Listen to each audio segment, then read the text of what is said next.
अध्यक्ष महोदय, मैं 292 के विरोधी दल के प्रस्ताव पर अंतिम हथौड़ा पर बोलने खड़ा हूं। अध्यक्ष महोदय, मुंबई एक इंटरनेशनल सिटी है। मुंबई जहां लोगों को रोजी रोटी मिलती है, लोगों को आना पड़ता है। अध्यक्ष महोदय, इस देश में गांव का विकास नहीं हुआ। गांव में किसान बेचारा खेती करके अपना पेट पाल नहीं पालता है, फुटपाथ पे आके रोजी रोटी कमाता है। मैं देख रहा हूं मुंबई एक तरफ हंसता हुआ मुस्कुराता खिलखिलाता मुंबई है, दूसरी तरफ रोता हुआ उदास आंसू बहाता हुआ मुंबई है। कहते हैं एक तन पर सोने का तार खींचे और एक तन पर तो सूत का भी तार नहीं। इसीलिए बगावत करता हूं, यह अन्याय मुझे स्वीकार नहीं। एक तरफ 2 एकड़ में बनी हवेली, रहने वाले सिर्फ 2 प्राणी, और एक तरफ 10 फुट का घर है, रहने वाले 10 सो सकते हैं पर पैर पसार नहीं। इसलिए बगावत करता हूं, यह अन्याय मुझे स्वीकार नहीं। अध्यक्ष महोदय 95 में जब आदरणीय मनोहर जोशी जी मुख्यमंत्री थे तो उन्होंने कहा था 1 जनवरी तक जितने झोपड़े बने हैं सब लीगलाइज। उसके बाद अब अगर कोई नए झोपड़े बने तो वहां का वार्ड ऑफिसर, वहां का पुलिस ऑफिसर, वहां के जिम्मेदार अधिकारियों पर कार्रवाई होगी। तो लगा था कि भाई अब कोई नए झोपड़े नहीं बनेंगे। फिर 2000 तक के झोपड़े रेगुलाइज किए गए, यानी बने तो फिर हुआ। अब 2011 तक नंबर आ रहा है। अध्यक्ष महोदय, ये झोपड़े वार्ड ऑफिसर लोगों की लापरवाही से जो बन रहे हैं, जो पुलिस की लापरवाही से बन रहे हैं, अध्यक्ष महोदय उन झोपड़ों को कहीं न कहीं उनको संरक्षण मिलता है। और वो लोग जो है जो भू माफिया हैं, वो लोग इसका गलत इस्तेमाल करके झोपड़े नए बनाते जा रहे हैं। उसके बाद उनको टॉयलेट चाहिए, रास्ता चाहिए, गटर चाहिए, पानी चाहिए, बिजली चाहिए। और खासतौर से मेरे एरिया मानकू शिवाजी नगर, वहां ऐसा है कि मुंबई की सड़कों से जितने लोग उठाए जाते हैं, मैक्सिमम लोगों को वहीं लाकर बिठाया जाता है। पानी का बंदोबस्त नहीं, लोग जो है वहां पे टॉयलेट नहीं है। इसलिए मैं कहना चाहता हूं अध्यक्ष महोदय कि श्रम माफियाओं का जो जबरदस्त नेटवर्क है, वो श्रम माफियाओं का नेटवर्क खत्म होना चाहिए। एक साथ 25-50 झोपड़े बनाते हैं और उसके बाद अधिकारियों और पुलिस से मिलकर जाकर के ये लोग पैसे दे करके ऑफिसर को पढ़ा करके जाकर कोर्ट से स्टे भी ले लेते हैं। और एक बार स्टे हो गया तो कुछ होता नहीं उसके ऊपर। तो अधिकारियों और पुलिस लोग गैर कानूनी काम का जो है ये हथियाने का, इसमें इनके ऊपर FIR होना बहुत जरूरी है। और फिर उसके बाद पब्लिक के पैसे से बार बार उसको डिमोलिश किया जाता है, फिर बनाया जाता है, फिर डिमोलिश होता है, और 1 रुपया भी उन लोगों से, माफियाओं से वसूला नहीं जाता है। मैं कहता हूं कि ये जो पैसा पब्लिक का है, फालतू में जो खर्च किया जाता है, अब अगर कोई झोपड़ा तोड़ा जाए, मैं चाहूंगा जवाब में कहा जाए कि कोई झोपड़ा जब होगा तो उसके बाद वहां पर उसका पंचनामा करके झोपड़ा बनाने वाले पर FIR होना चाहिए और उसका पूरा का पूरा खर्चा उनको उन लोगों से वसूलना चाहिए जो लोग बनाते हैं। अध्यक्ष महोदय, 25 साल पहले 40 लाख झोपड़पट्टी वासियों को घर देने की बात कही गई थी और अब तक सिर्फ 2 लाख लोगों को घर मिला है। 30 सालों में झोपड़ों की तादाद लगातार बढ़ती जा रही है।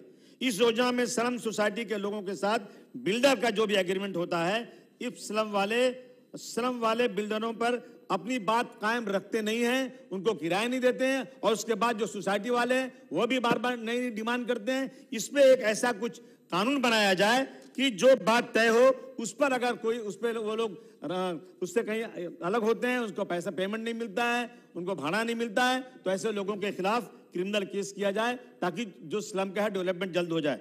बार बार कई लोगों ने कहा, मैं भी वही कह रहा हूं, MSDP के साथ सीवरेज के ट्रीटमेंट प्लांट में जो मुंबई शहर में बनने वाला था, 10 बरस से सिर्फ टेंडर बन रहा है। सुप्रीम कोर्ट के सभी ने कहा है, सुप्रीम कोर्ट के बाद भी वार्निंग करने के बाद भी ये ट्रीटमेंट प्लांट अभी तक शुरू नहीं हुआ। जल्द से जल्द से बनाना चाहिए, एक्शन होना चाहिए। महापालिका पर और सुप्रीम कोर्ट ने यहां तक कहा है कि महापालिका पर कार्रवाई की जाएगी अगर इस पर नहीं हुआ तो। 25,000 करोड़ का, मैं समझता हूं कि ये जो है ना, कमीशन के चक्कर में सब रुक जाता है कि कहां से कितना कमीशन मिलेगा।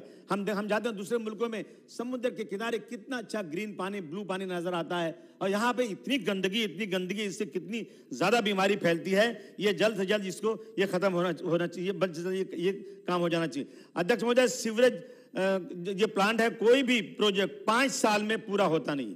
जितने हो कुछ कचरे की चाल से सीवरेज का प्लांट चल रहा है अपने एरिया। हमारे एरिया में एक जमाने से काम हो रहा है, रोड का डेवलपमेंट नहीं हो रहा है। इसकी वजह से इस पे बंधन लगाया जाओ, जल्द से जल्द सीवरेज का जो डिपार्टमेंट है वो काम करे। रोड डिपार्टमेंट की तरफ से जो भी सीसी रोड बनते हैं उसकी साइड ड्रेनेज को नया नहीं बनाते, उसको सिर्फ रिपेयर करते हैं, जिससे लोकल फ्लडिंग होती है। इसके ऊपर कुछ ध्यान दिया जाए। अध्यक्ष महोदय, सड़क पर चलो, फुटपाथ पे जो टाइल्स लगी हुई हैं ऐसी हिलती हैं। मैं 2 दिन पहले कोलाबा पुलिस स्टेशन में गया, एक पूरे कंपाउंड में एक भी टाइल्स नहीं है कि जो लगी हुई सब हिल रही है। यानी सब भ्रष्टाचार और बेईमानी। इस पर जरूर कम से कम सरकार को ध्यान देना चाहिए। अध्यक्ष महोदय, 40 से 50 इंजीनियर विजिलेंस के हैं। क्या करते हैं ये लोग? क्या काम है ये? अब हो जाएगा। तो ये इसका बहुत जरूरी है। जो विजिलेंस का ऑफिसर हैं वो अपनी ड्यूटी सही नहीं कर रहे हैं। नाला वाइडनिंग का काम जो है वो ब्रिम स्टोर्ड के अंडर ये हो रहा था, बहुत स्लो हो रहा है। ये पैसा इधर उधर खर्च किया जाता है, छोटे नाले बना दिए जाते हैं, बड़े नालों का काम नहीं हो रहा। कई लोगों ने कहा इस पर ध्यान देना चाहिए।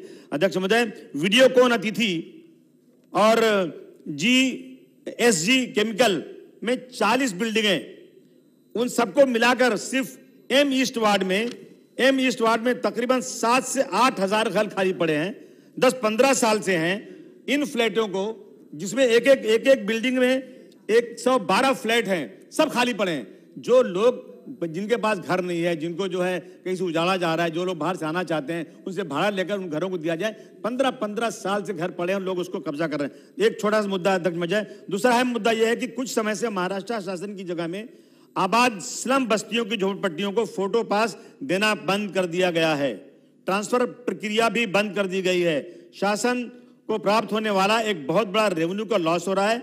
जनता के समाधान के लिए, सरकारी रेवेन्यू बढ़ाने के लिए जरूरी है कि मुंबई मनपा द्वारा जो की जा रही है प्रक्रिया, कलेक्टर विभाग भी उसी तरह से काम शुरू करे। मुंबई मनपा की जगह पर आबाद स्लम बस्तियों को फोटो पास ट्रांसफर का काम हो रहा है, लेकिन कलेक्टर की जगह पर नहीं हो रहा है। अध्यक्ष, पॉल्यूशन की बात है। मेरा एरिया जो है, मेरे एरिया में सारा डंपिंग ग्राउंड, कई हजार ट्रक रोज आता है, SMS कंपनी, और अभी तक उस पर कोई रोक नहीं लग रही है। हाई कोर्ट ऑर्डर होने के बाद भी हर साल एक्सटेंशन हो जाता है। मैं वहां इन लोगों की जिंदगी दुर्भर हो गई है। वहां पर टाटा ने रिसर्च करके बताया, मैंने इसी हाउस में कई बार कहा है कि मुंबई में अगर लोगों की जिंदगी का एवरेज जीने का 65 साल है, तो उनके हिसाब से उस एरिया में लोगों को जिंदगी का एवरेज 39 साल है, सिर्फ 39 साल है। बच्चों औरतों को 39 ईयर्स, और उन्होंने बताया इसको, उस पर जरूर कुछ ना कुछ करना चाहिए। अध्यक्ष महोदय, बस एक चीज है, प्रस्ताव में सचिन वाजे, परमवीर सिंह के बारे में गहरी साजिश की बात हुई। मुकेश अंबानी के घर के बाहर जिलेटिन की भरी गाड़ी मिली। आज तक जनता जानना चाहती है थी का, कहां से आई, कौन रखा, किसे रखी गई थी, क्लियर कहीं नहीं हो रहा। पता नहीं क्यों उसको छिपाया जा रहा है। और उसमें एक मुस्लिम तंजीम का नाम लाके रख दिया। वो तो बहुत अच्छा हुआ कि बात खुल गई, वरना कुछ लड़के और मुस्लिम जिस तरह से 15-20 साल से बेकसूर पड़े जेलों में, कुछ और पड़े रहते और कोई इसको पूछने वाला नहीं होता है। इसलिए मैं कहना चाहता हूं अध्यक्ष महोदय, यहां ख्वाजा यूनुस के केस में 2002 में कोर्ट में केस चल रहा था। मुझे अफसोस के साथ कहना पड़ता है, इंसाफ नहीं है यहाँ पर, चाहे कोई भी सरकार हो। जो यहाँ वो बैठते हैं तो अपनी बात करते हैं, यहाँ बैठते हैं अपनी बात करते हैं, लेकिन इंसाफ नहीं। 2002 में 14 लोगों पे CID ने केस चलाने के लिए कहा था, ख्वाजा यूनुस के मर्डर में। सरकार ने नहीं चलाने दिया केस। पता नहीं क्या रिश्तेदारी थी, क्या वो था।